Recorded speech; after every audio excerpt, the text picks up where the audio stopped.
Fala Vascaíno, fala Vascaína, tudo bem? Um bom dia, um casaca no seu coração e que Deus possa abençoar as nossas vidas. Meus amigos, conforme o prometido, 2022, a gente vai colocar 3 vídeos aqui no canal Alternativo. E sempre às 8 horas da manhã a gente vai colocar o nosso primeiro vídeo. E a gente vai falar muito aqui sobre algumas questões que o Vasco da Gama terá que resolver nesta semana.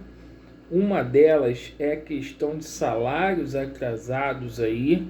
A situação está caótica. Vamos abordar a situação das nossas categorias de base.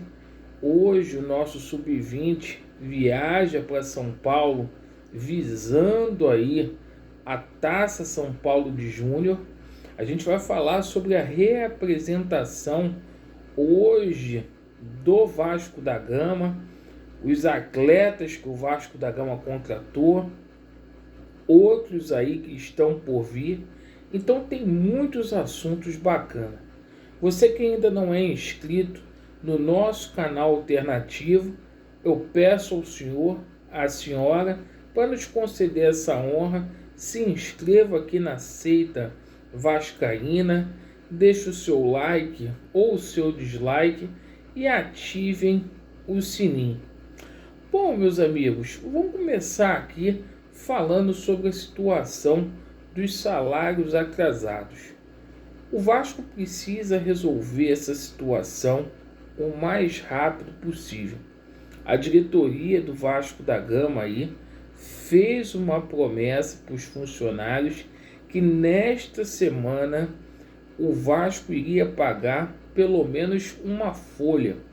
Vamos cobrar aqui, uma vez que os funcionários do Vasco da Gama passaram Natal e Ano Novo aí sem ver a cor do dinheiro. O Vasco está com alguns salários aí atrasados desde o mês de agosto, como é o caso aí dos PJs, e ontem a gente recebeu várias denúncias aqui, reclamações das meninas do futebol que estão 3 meses, isso mesmo, sem receber. E pessoal, com relação à nossa base, a garotada viaja hoje para Santana do Parnaíba, interior de São Paulo, onde vai ser a casa do Vasco da Gama. O Vasco escolheu seus 22 atletas no dia de ontem e o Vasco tem um compromisso no dia 5 de janeiro, onde a gente vai estrear com a equipe do Sergipe, que é o Lagarto. Então, o Vasco da Gama no grupo 24, além do Lagarto, o SKA Brasil e também o Rio Claro de São Paulo. 2 clubes avançam e eu tenho certeza que nessa primeira fase o Vasco da Gama vai fazer o dever de casa e vai conseguir ir adiante. E meus amigos, hoje aí, pré-temporada, acabou as férias dos atletas do Vasco da Gama. A pré-temporada aí dividida em 3 etapas. Primeira semana o Vasco da Gama vai fazer aqui no Rio de Janeiro, em Jacarepaguá, no CT Moacir Barbosa. Na segunda semana a gente vai viajar para o interior do estado do Rio de Janeiro, lá para Pinheiral. O Vasco vai fazer a sua preparação lá no CT João Avelange.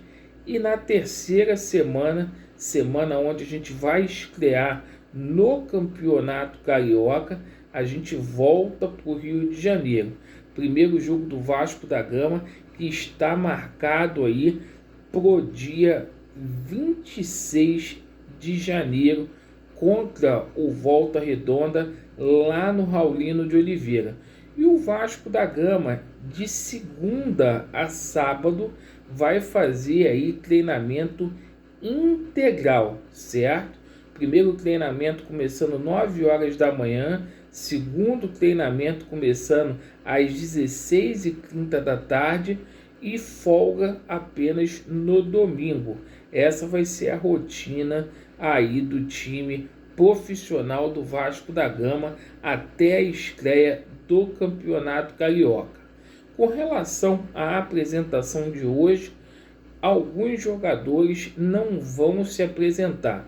O caso do Castan, o Castan confirmou ontem que não veste mais a camisa do Vasco, vai com Deus, um cara aí que estava desrespeitando o clube, tchau aí pro Castan. E é o seguinte, o Castan negocia a rescisão de contrato dele aí com o Vasco da Gama. E a gente também não vai poder contar com o Luiz Cangá, que é um dos reforços aí do Vasco da Gama. O Luiz Cangá testou positivo para o Covid-19 e não viajou para o Brasil. Ainda está lá no Equador. Portanto, Cangá vai demorar ainda uns 10 dias para poder chegar aqui no Rio de Janeiro.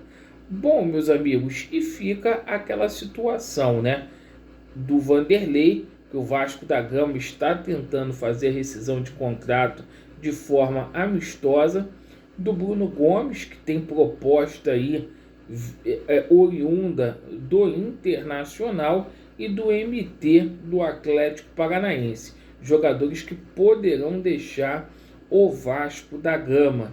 E sobre a situação de reforços, além do Cangá, o Vasco da Gama contratou aí o Edmar, goleiro de 33 anos, o Thiago Rodrigues, que é um goleiro de 33 anos. O Vasco contratou agora sim o Edmar, que veio lá do Red Bull Bragantino, lateral esquerdo de 35 anos. O Anderson Conceição, jogador de 32 anos, que veio lá do Cuiabá. O Yuri Lara, que veio lá do CSA, que foi o destaque do campeonato da Série B do ano passado, que tem 27 anos. O Isaac, também chegando aí do Grêmio. E hoje o Vasco da Gama deverá ter mais 2 jogadores aí se juntando a essas 6 contratações, né? Provavelmente hoje Vitinho, né, já postou foto que está aqui no Rio de Janeiro, vai se apresentar daqui a pouquinho lá no CT do Almirante, no CT Moacir Barbosa, assim como é o caso do Raniel, confirmado aí como reforços do Vasco da Gama. Sendo assim, o Vasco atinge 8 reforços aí para esta temporada. E a gente aguarda aí para poder ver como que vai ficar a situação, principalmente aí dos gringos, né? O Luiz Amarília tá com a situação emperrada lá no Vélez. O Vélez está fazendo algumas exigências aí. O Vélez quer que o Vasco da Gama arque integralmente com o salário do Luiz Amarília, exige uma compensação financeira. E em caso aí do Luiz Amarília receber uma proposta do exterior, que ele seja cedido imediatamente. Essas são aí as exigências do Vélez. O Vasco já acertou o salário aí com o jogador, cerca de R$25 mil, que é R$140 mil pela cotação atual do dólar. E a gente fica aí aguardando também o Pablo Magnin, né, que hoje vai resolver a situação dele. O empresário dele disse, e existe aí a possibilidade dele ir jogar no Fortaleza. O Vasco fez aí uma proposta de um contrato de 18 meses para o atleta e vamos ver como que vai ficar. O Carlos Brasil negocia também com um zagueiro, com lateral esquerdo e com um meia. Então hoje vai ser um dia aí de bastante novidade para você, torcedor cruzmaltino. Essas foram as notícias do Vasco. Vamos se acostumar, porque a gente vai ter muita notícia aqui no canal Alternativo. Obrigado pela sua atenção. Vasco neles, a verdade prevalecerá e vai dar Vasco. Valeu!